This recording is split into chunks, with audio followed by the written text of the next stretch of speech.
জুলাই গণঅভ্যুত্থানের রক্তাক্ত স্মৃতি স্মরণ করতে রাজধানীর রাজপথে গণ অর্থায়নে নির্মিতব্য রাজপথ গণপরিবেশনায় লাল মজলুম। আজ শনিবার বিকেল 4টায় ঢাবি ক্যাম্পাসের রাজু ভাস্কর্য থেকে শাহবাগ পর্যন্ত অনুষ্ঠিত হয় এই লাল মজলুম।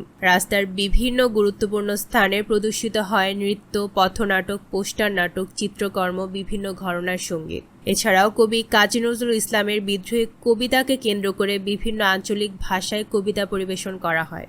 এই গণপরিবেশনার ভাবনা, পরিকল্পনা ও নির্দেশনায় রয়েছে ঢাকা বিশ্ববিদ্যালয়ের থিয়েটার অ্যান্ড পারফরমেন্স স্টাডিজ বিভাগের শিক্ষক ডক্টর শাহমান মৈশান। ডক্টর শাহমান মৈশান বলেন, লাল মজলুম পরিবেশনাটি একদিকে শিক্ষার্থী, শ্রমিক জনতার জুলাই গণঅভ্যুত্থানের রক্তাক্ত স্মৃতি যেমন পুনঃসৃজন করে, তেমনি এই জনপদের ইতিহাসের বিভিন্ন চিরায়ত অভ্যুত্থানকেও এক সূত্রে গ্রথিত করে।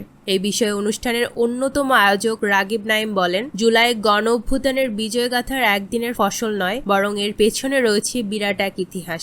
সেই ইতিহাসেরই বিস্ফোরণ এই স্বৈরাচার বিরোধী আন্দোলনে এবং বিজয় অর্জন। কিন্তু আমরা একটা বিষয় লক্ষ্য করেছি, বিজয় অর্জিত হওয়ার পরপরই আমরা আবার আগের মতো আলাদা হয়ে যাচ্ছি। দেশ জুড়ে ঘটছে অসংখ্য সহিংসতার ঘটনা। অঞ্চল কেন্দ্রে কে ক্ষমতা পেল, কে পেল না, এই নিয়ে চলছে নানা বিতর্ক।